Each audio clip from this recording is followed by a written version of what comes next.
Hello, my beautiful people from Untouchable Mama. Thank you for watching our YouTube channel. Please do not forget to subscribe and press the notification button. Thank you. One love. Bye bye. Well, happy weekend. Kojo. La wa gume share na na. Je oboke enogi. Oboke enogi kojo. Imagine ya so we prank no. So we a prank. So we matter no. So setting totally cross check it because I'm very busy now. Me tell do ya finish it. Tell do ya dey less busy. Or say next month. Even I will need myself. Until they are less busy. Also January. Just the busy throughout but this time. So why you could I work nogi.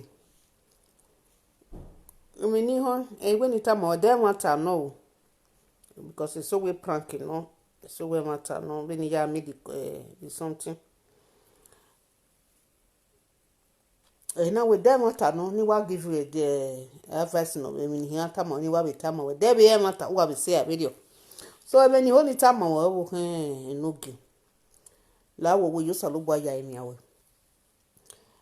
Do joho o do je we eri ho ma we. Do ya we gbo enu do hitme no ka ugbo okike ori yari owa. Bi aguta ti gbe mi no ge ewu ge ma o. Orun opa no hian setting your border dukun where a problem rogun yen ero we a marriage yen ige mistake opero or yen problem ba that dog yen be no ya work he bukwa understand me na in your life e de gbe we gbe mi nu ni wo da fun o ya gwo le loku obe ari o mai gela wona ku ye jo e abi eri o ya sunu de be ri obe ya sunu because was a video no da fonga wu imega case kude ba sonpa e na adam e di video up till na mega gwa le di video ba vamba e geri ya be so work be do pa magi me di video na wo ke ni wa se ane because ni do late we kenidi ime wa be dala wana so we ma no be mu me be so o gwa classmate me no da fon ere do mu o we ni be de ba la mo to zagi me be so one if not ige so ya yaro dena.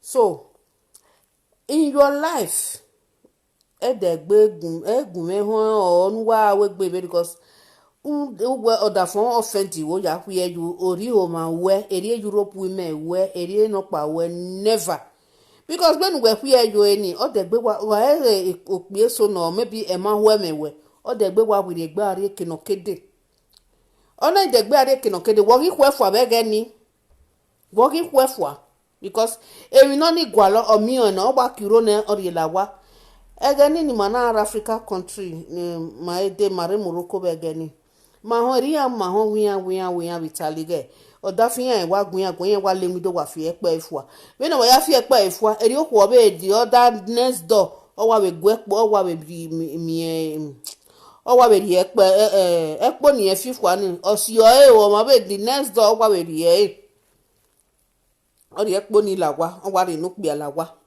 eri maga ahon dere ya sunu bitali be that I don't know eri maga ahon we ri ya we na we yi agbagbon wa ni hin o pe aboko gui na we yi eri ya we a o pe ofo filo emi o pe akoyan we ri ya we Europe ye ka we eri ho ma we or eri agmonado self no that thing is very wrong you understand so even ewe we na ulu enwu wene oga ebe ni mejo no ikwu ejo never me get in ni ije me the best food me hian le ko e o wari o ga kiri ni do igo ega ni me ikwiro o ja ni me hian ja ne wo gwa me hian na jo ja ni ne wo gwa o regret egbe e o me be no ko ya seti jo ja no ya o ko ya discipline o pe ya he ohun ko han o ga mu oh bang. Hey, this and that. Oh no, that is child this idea. Here.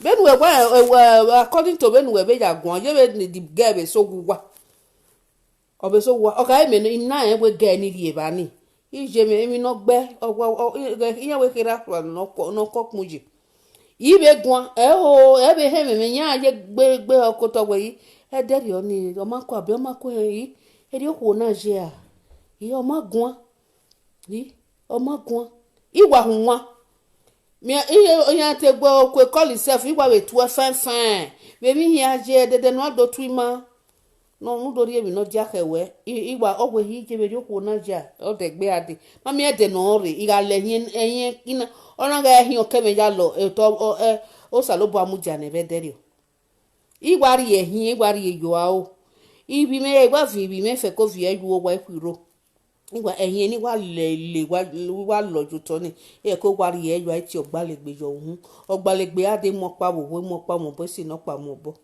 iaso ogbemesi o we nipa orin ohin mo do o iga imu ye problem be munu pe abe ye problem emi ni ama expect iwe next time on hang again ona give me o dere o ona ide de hono we o pe ana o me girlfriend ye hie o bie no my bie no ogbata te we you let me kian we ije am gagume o mo do je you understand ije ama gagume o mo do je hie ju wa o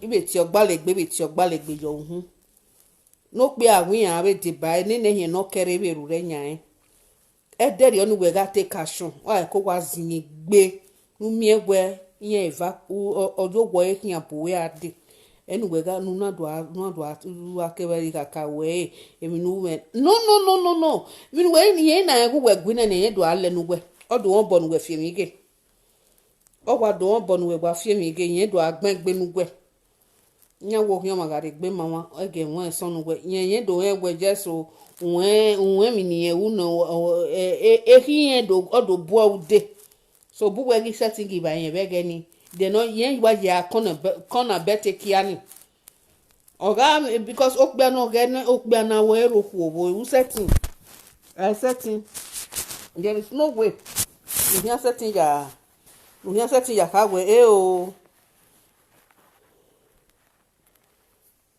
there's no way we here setting ya we setting ya stop we nege ki joe nege ki ge ipia I set stop okpia we nege mu oje do wi en okpia na yan gba ogwe no set de okpia se okpia ro wi en ge no ma omo na ko ya mo ku oni se foja o ja ge wa bo pe ahian bo wa ko pe so yan wo kan gba ahian o ko fe wa fi moto kan o the moment o wa be ke bo pa o wa zege kwa ge be ni egie ni okwo be gun e ba ni o okwo wo kan gwa e ba ni o beto no bo be o wa be ge menu wa fi ge do zege ja ge be ni ni polose oja keje oja we o keje o we be ni se be no ji he o gba focus yan eri gbe ya ge wuset nobody o paro no wi yan yo da fi yan na ge tin gba gba e fo ge mu ko be o ge no ikpe ahia go o ge ni ikpe ahia ge ya se gba we pastor ya fe ya ge no mo gba ja wu o bo so ja wo e ja ge awo ni mo so fla o ga ige no mi ase oni no wa to boy va be rion we yin ma like gbe iwe ri oni so ga ni wa re do tama wo no ogonu na hu ye jo ni ge de gbe try nu hu ye jo de gbe hu ye jo kebi no ri du ge la ogwa bu we de ahio ajumodia ogwa odi u ge ade o su ogwa discipline e wu ogwa he va be hon you understand oni we ni gba tama we de gbe hu ye jo ma edegbe ku ejo ri home and where yan do the one you are a different just prove yourself you are a different person you understand ege me na omo dun me be ge ni yan we he je be o ategwe e wori ona nwa he jo e character de I'm a different person I was once no I mean me gbe be ri oni am I every day one day where na do boy zoni ma wo give ame ero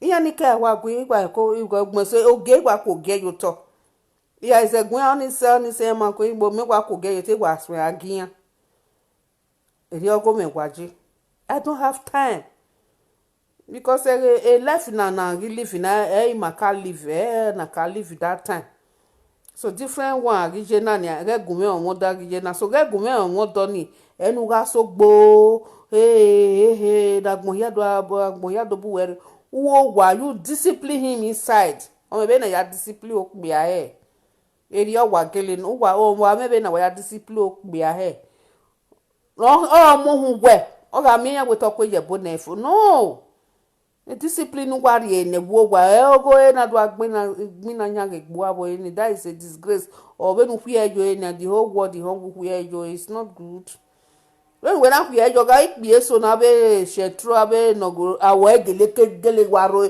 o when a test we test oya wo let me test am oya wo o when e wa be ya dan won ni be no wa be je o ze ge ya wo e tester no de to gele wa ro ko be nu wa ku ye yo no de gbe wiri egbe eni na iga so bo eni nyege when ye la wo e luggage no wa re de o wa ya de gbe ton o wa de gbe la motor e flight no de gbe ari ke no kede eri o wa nu be to ge tin ya test me no ya test na ye re ne ni is onye de okay no kan ye ne eyin na wi e di wa so we no wa re wo e ko ri la wa oga and we have your regret yen to be on the gwe mi awon we very sorry emi ni una emi dan yen wa o advice ni we ri enu na igo wo kun bi me igba ogbon so yo pa because obi me eru wa la nekere no emi no bi me ja ma bo we e mo ku no ro wodo e se na ti eru wa la o bi ale ko pa gbera bo bi ale keni be no je o no igo bi ale keni gwa lo o wi me nyari go ni ne emi no gwalo egbo bi ale kene ni omiyan owo kan ya wa ta lo gbe la re gebe no je iwe ojo be family cousin no ni ya igbe ri yan wa je u ma mi no bi eni ra u ma bego na unu gbe gi mi go mo ku opa bo igbe ti gbe no ri oku eva o ima igbe oriyan me mo because yen me le be ni ku je iwe bete ti me voni meje me be no ri meje ye ti gwa o we o ari ba me o ari le ba ma don't have problem for that o me me problem woni bet ikwo na mi na abi ku kan na iwe go ya do beg mi ni ku so o han mu me ibi gwa le gbe iberi oni gebe nu awu idu advice advice na ni meri enu gwe na yu ebe ni wa ke edeni go igwe ugma so ina gwe mo na ri advice ni na do mi go yari no ro bo na do we eme na do o wa agume gwe don't talk to me ima ho eme ni me maka ku gwe be na eme ni meta mu gwe eme ni meta gwe ma do we na ya wo ko bu we na eme na ire na ni ugwe igwe ni me do gwan ya igun ajo o do imi ame be no ya kunye gwan no this and that ugma so no gwa gume gwe na gwa tamegwe gebe ni na o keri ogwa ya so no gwe yen we mo tata mami gebe nu awa ya we o gele gwa oberi oni everywhere gwa dey cool ogwe mommy ogwe mi gwa tame oje ti yen gwa lu ebo ogwe gebe no ido ya agun yen gwan gebe no ogwe hi oje ti yen ri ebo oje ti yen ri ebo ne igwe area wa jawu we guy wa ku dan because when yen ya akoede ni nya expect gugbe agwa ugaga be wa ku aga but doge we wa ku dan yen dey confused and when we really time o come down yen do realize we mistake yen we ti yen offend we yon to boy yin we enu na hu ye jo eni na ni de man ye we understand de man ye you are da for we jo for what you me down wa mi fin de man de like oni wo oni de man don't try it again if we enjoy ya fu da fun enjoy run da na re we bonu oga Nigeria na gbe wo kokojo opa no zika wo we wa gbe we ejo don't try that again you understand e de gbe try When we laugh here, you know the way we the worry for begini. Emi no ma bo asimi. We do ma gugwa simi ni gwa simi eri lawa. U simi eri lawa. Ama gwa gwa simi e bo gwa we e ma gugwa simi gwa simi eri lawa. We ga simi eri lawa ne we ro ne. Emi we ga ki tabi fe we ga wo gwa we na we nobody we know. Oro poro pa ro no hia eri ogwa no.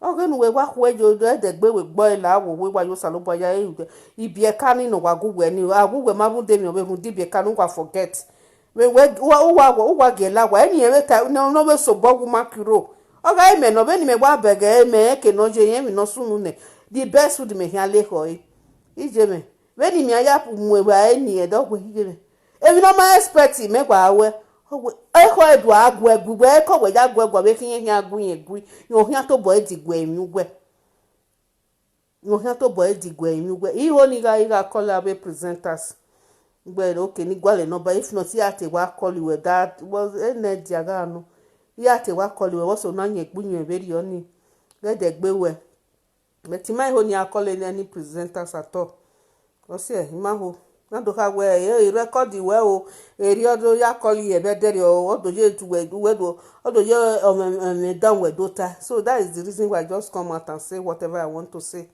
so advice ni die no ma be se ti gba be the advice na be maybe other phone gba be we gbo e ko da phone we fu wa ko phone ma be ready no wa yare o ni wa o ma be wari baba na o wari ye even we money no here do ta mo e go ma se we ma bege ebe ne toto dike ka we o da fi yan get 40 seconds no o ma hi mi ko be no ri e la wa no oni na do tota na bi 40 seconds even no sunu da wa be oni o fe ke wa total wa ge ire na sunu da meri okay ire meri ya kin ri o ya sunu da e o ma o ne gbo isu you correct yourself from other people's mistake. Eri meja a mistake come away ya correct egbe me ya gbe we ri wana we na de na do sunu be na o ima we egbe na do sunu da ima we no sunu da me eri wa ya correct egbe eri no ebe di meja nwa be busa ni me se do ja nwa e ya correct egbe me ni mana ho ne gbusa be ri oni sibi me ina correct egbe me be ni je meja ri oja wo bokpia o se ni mana ho ni ri oja roporopa wo bokpia o okbate u me mi igba ya jere be ni je me jari ojabo wo jari ojale lo pe igba awa ikole gboja be ri o ikwe o sie egbe na wa kan me oko ga wo me mi ya ja bo be to pe na wo me awa o pe ni logo igbe wa o iga logo no wu maso o maso igele logo pia ni beto ku iwa iwe si ai beto pia ya fi boyo awo laye ke latin ude emi ni beg pia wije me o se ni me ma iset izin gbe beri o ni wa we do zin gbe nu pia wa we do me beri o ni agwa o se ni me na se ni na se gbu se beri o ni ya go ma una do ho da fun po abon o gbe be na ri e bon wo padu akoko mu e government di go nu wa ya akoko mu uma okbia wo na koko tota koko mu there is different na omo na ohu opa ikoko or no kbi opa ikoko a difference gedegbe waro okbia wo na koko mu agiengera bije equally no oro unless ohu dano ya liye kete ini nyeri ama o money we ra ma rira woro na o hia different mind we no kwoni mana to ge ma bie 50-50 no we no ya we mi ra o kan ya we mi je and the character be can no different era bije no ma okoko oyango kokoko mo ni si oga ugwo pado we runda government di go ni wo do honu je gbo we kin single mother it's not good a life money e hian je be ne no te suppose no ga je wife total kokko e money you understand e je hia seti kokko mo se e be ra hia be seti be kokko mo se but wife na kokko total wana kokko money the character all different in orun okpa koko mo understand them anytime igual me age ma no hia so bi ai ido ya age kwe hije mama so fa no kana hia so fa we ga isi at your tender age o sa ba no ege okwo be ido ni ando je avien do ya mi wo oda fun we na ona ido mi we at your tender age now money na we head on wo do be boyfriend wo obe do be we me we even awoni no ge kan ya age money o gbian we no ge kan ya on me ba kwe o kan ya age money ibi e kan di do they will lack father parental care all lack that is a minimum lack me tan me wa lack o ge na mo ma on dede me de na mo si kegbe maybe egbe maramo or ado mo si kegbe ado ye na pet money or na mo si kegbe something like that in my experience maybe again na je wo momo ofo je me na mo kegbe egbe manara me a ju pon ya go me I distance no o han ki je me si kegbe kun doctor fun so I suffer so much. Also, any man who ni be me suffer any suffer ni. I want to go in a love ni. Ni ate ya love ni wa be ina ona ido o give me mokpa. Cause a gbuse ni me say what I pass through imade there who no we me ni 1/10 of it ni I pass through that type of thing at all. Imakwe. The only time ni anda maybe a mayare ba na ga ni jare desert. Ofo mo ye o be ni me ya like omodi me na won me 27 ma e bie ye teme de ni me ya we mo ime na won me 20 e we hu na won mo me 20 wa bie ma te bie like omogbe yes I see thank God when usalobo be ya no be ye many be ka bo be pon usalobo ya so much thank God for that la wo yo salobo ya emi awe o e de gbe fu oda fun wejo o that character wa we ko orion ni ke no wa je be ko wa ri ye wa fearful wa fi o ma make fearful wa gion orion were don't ever try that thing again or wa ru e ko maybe abo se we ka we ka mi mani ka we because ege manare moroko be ge ni ga hon we ni adu e bitali ye mi do yan la fi le pipi akwa don't try that to we gbo e we no aya fearful ma be pariye ne no manu gbe pero be me nu ya swe ni o gwariye o ni gware di no yariye do ma ibe ge ya o be mu no ma be he o ma be gwa be ni ege ni o gwa ENOGIE ga jump hian eri ono because ipe yin mami pe na wa we mi aka wo pe na kuro a owo pe yan ka wo kuro ipe ari kuro se from one place to another ege yan ga na kian ya ko iwo ga okwo na we okwo na ri agbe o beto pe aka wori ya oga okwo oja lo zege be ya we kona betting baba na ozege ya fiari yan we je me okwo na ri ya ori agbe o e usaka me kita no okbi aga we kita o ikbi ari asokwo imi ikbi asowu okwo sati we ENOGIE egbe ibe ri oni e ma ni a ma otini ho ma jeje no ya di sagbada eni ya owo kan ni temosia usu he abugwa ya we tu le mo ya wo be hebo what is the difference no giro ya wu na nya ri we ma soto emi no ege no ma ja ri ba no tonwu no ya munu jo munu we ko gwa dizin gbe ne nu gwa ri ba no go wa no fe ko gwa fe ko but we wo kan live is very good fe ko live with your wife there ana hu emi we yan do afinu ge eri ma mu go jo hu we emi no wa settle down ja mu go jo hu you see the family we mi ya fe he gwere bo ya we do ege strength no alo go ya alo e ja jo to le mu bona hu emi dem ni we gige ni bo ni yan oni e disgrace ni kin deri ogele ya fun egbe iberi oni e ma e ko settle down plan your life when you go when you dress a bed you answer ti ya lo bi ejo Well, planning life, woman, go here now with life where ziggy ziggy ziggy. Before you come and regulate it up there. Ubia yo bona bia yo bona bia yo bona bia na ya ere Peter o, ere Eunice o, ere Mary o, ere Veronica o. Ya dad ya na isi wo bona na isi wo bona na isi wo bona isi wo bona. O me musician pa ni ante atorishe teriba. O wi yo ba no. Okwo no biele na ba gbon. O pa na do mela dian deri o be no ya deceive yen we ya fefe. O ki biele na se ti pa o re mo. Beto ware ni here. Oh, the best car but monoki biele we ya except gba ogen ya. Ah. Ona okwo na tie no tie bonen owo egbe inveri oni e ma ni ya.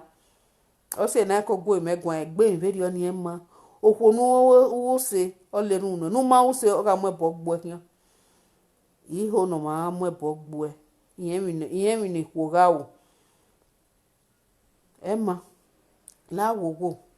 Yẹ́rì ìwé gbọ́ ẹ because mi wà mẹ́ gbọ́ ẹ ìjẹ́ mi ọgọ́ ìmẹ́ni ọ̀yàn gbé yẹn ṣe Nàìjíríà dẹ̀rẹ̀ ẹ ọgọ́ ẹ àfihàn máa tẹ́ gbé mú à ọ̀yí rẹ̀ wíjẹ́ wọ́n sì rún àfẹ́mọ́ wá fi hàn wẹ́ ẹ yẹn ẹ̀mí nìyẹn wù iná wo má ẹ̀mí nù wù yéye dẹ́tù ẹ̀mí nù wù ẹgbẹ́ ìbéèrè ọ ní ọwọ́ kan nù rọ́gbà ẹ̀ tẹ́ mú se níwèé yá mú wọ ẹni mẹ́ma bẹ́gẹ́ náà yá mú sẹ̀sẹ̀ nù rọ́gbà ìmẹ́mí nù sí ẹ̀yú gbà ẹ̀gbẹ́ Mother them no say you were gbe. You know gege you very yo. Be contented with your wife. Ah? Egbe wa wo me. Egbo na we se zo ne o egbo na swagalicious native doctor na ona ya to so bi okani ne disgrace na ire. Ona do mege naked picture of bi okani wo guyen. Date awo wo kan no ro wa ge to fun e. O ma be joy. Ah, ega joy ni ah because yan woman e ko gwa e ma fun ogere ana mue. Ah. No ge we gwa e ko gwa de na ga je gbe eri o man we ya we I want to be like my guy. I want to do like this. Ni a do ha ko pe okin this and that to hin. O we una. Otini o ma jeje no ja die sagbada. Fe ko stay yo gwa we. Just continue fe ko are ba ni. Kuwe ko wo kan we ah o so do boy we government here ko be help wa from there be we galaja no ya wo ya fe ko awina ah you build your life okugu gana o ma ya se yeye o ma de ya se de ma ah okwu no gu e oro ero wa gba mokun wa he do wa ya mu obehe one chance obehe boy we ma get one chance ni he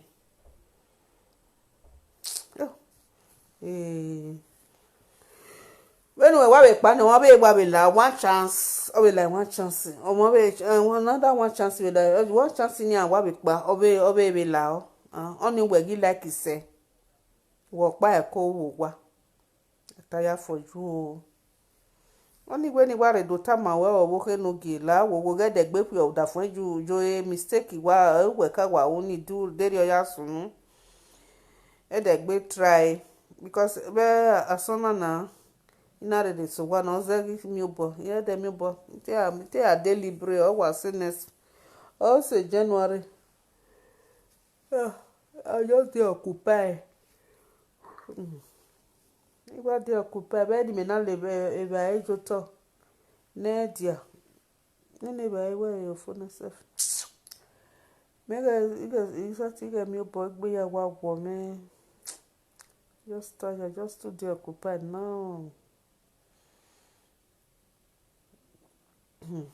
I don't need way do time we o wo no gi. Akojo.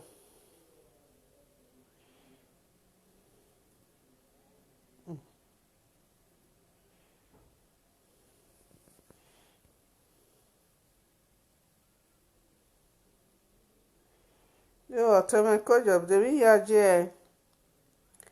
Go. Okay, Gaddafi, tame Gaddafi ge, itwe o.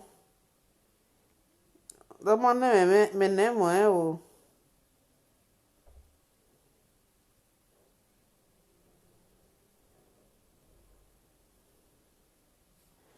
So I mean anyway ni wa be tam we ni kin o ga de gbe ku ye joye.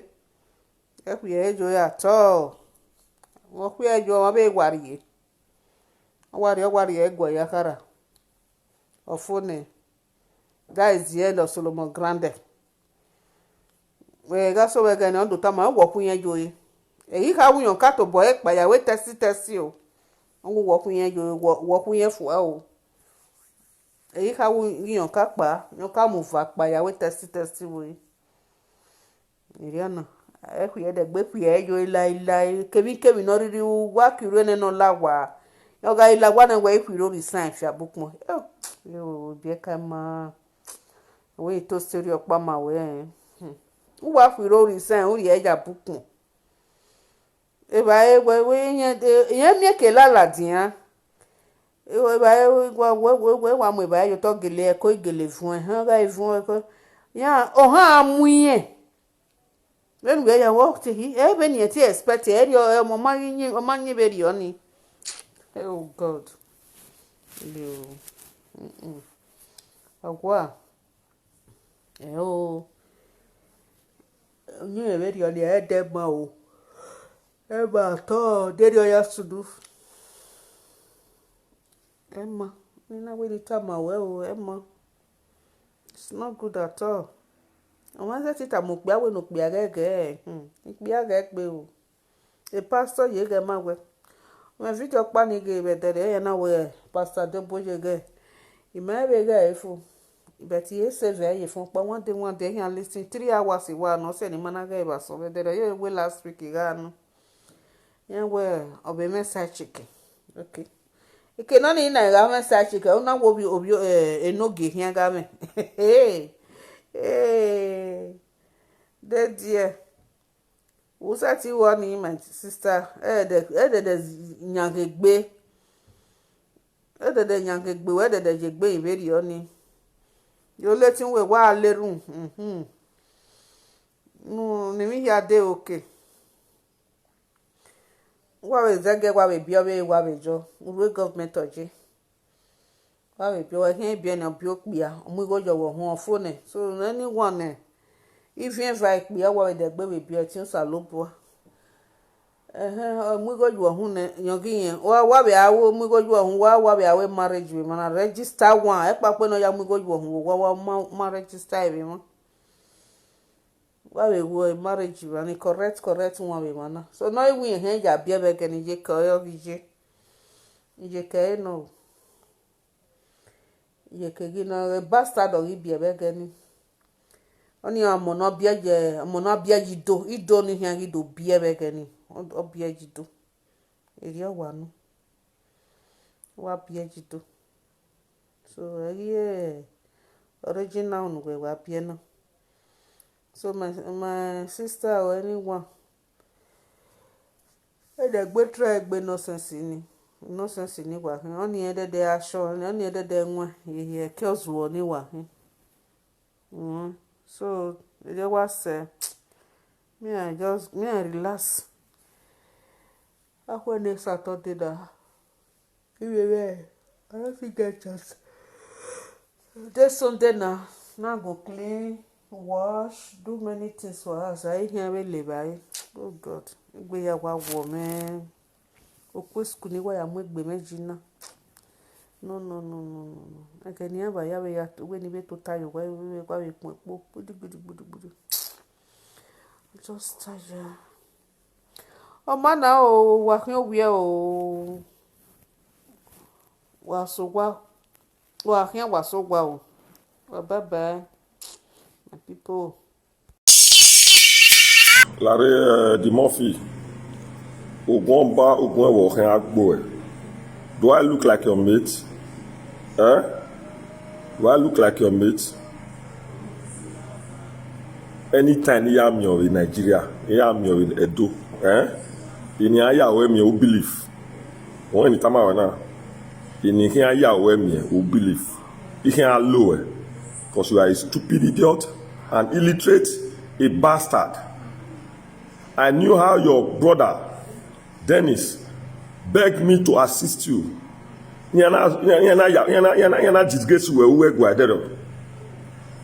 knew how I tried to save you. I knew the embarrassment I got because of you. One man more remember women. You get money reach me, may God punish you. You get money reach me, I be your mate. Who raised Germany? Do you know when I came to Germany? I got to Germany in 1992. Are you mad? My immediate younger brother still lives in Germany over 30 years now. I left him behind in Germany. Do you know me at all? You think I'm like all those people you that your Chris, na me go cure am. That your Chris, na me go cure am. You idiot, illiterate down on my mouth. Obigwe, am I your mate? You see what I'm going to do to you.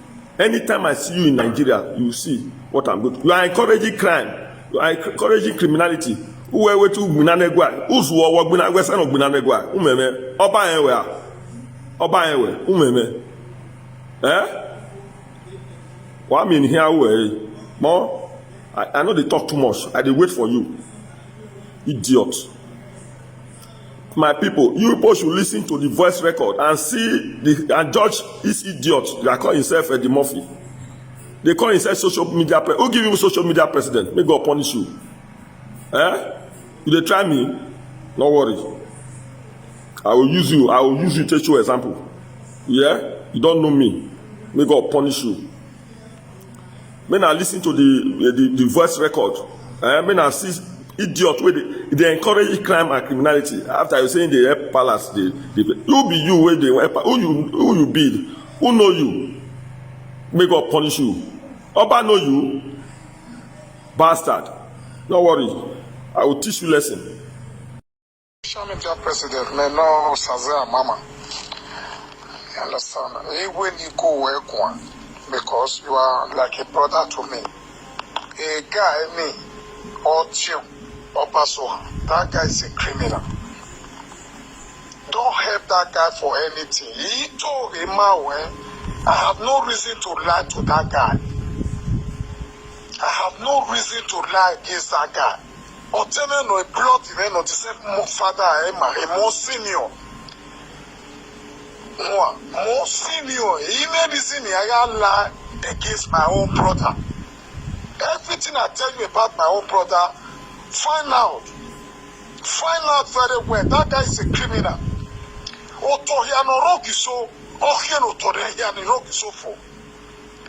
If we him in a boundary with Okiso, a boy now, all far ball or I hear no him. When no way, him in my own palace. When no way, him in my palace. If we go to office, you know, or monopoly was set up where who will come a house. When no way, my fight, him is here, a bani. Otiano ya hieme. Otohiano Rokiso, my brother. He told him away, a boy na hero to hiafo. Rokiso. That guy is a criminal. Oh, ye courtis. Oh, ya intimidated with Rokiso.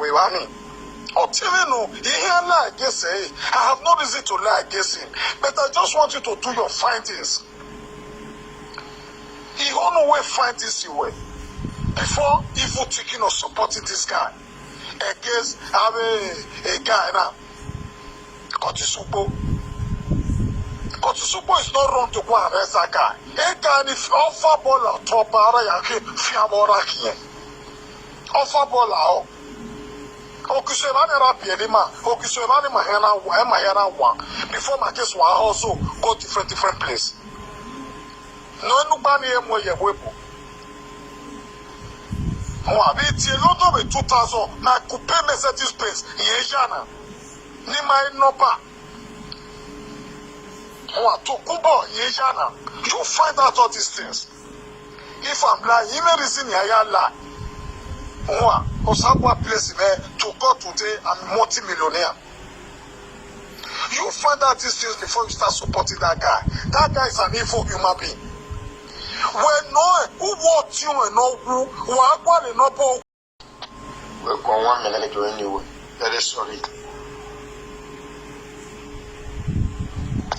My brother Saze. We go 1 minute to anyway. Very sorry. I was feeling the feel in my family man. Because I have family here. Ewira then manwade viri mama mupo ona oyimana masogia ya agbovima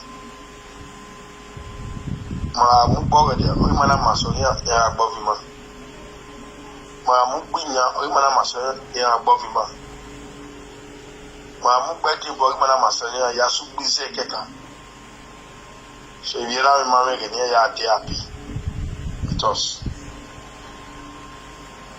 But now you me my baby. I bobby. When I want away the millionaire way what moto there. To a child more area. And wait out what want to want you and your worry. Want you and all your worry where you there as a millionaire. What by a wedding? That is my year school. As a senior man, where you will not need, but women not Anna. My brother, you need dairy as a modium. When I am mad at you now, when you where we take by video where deserve to go to prison.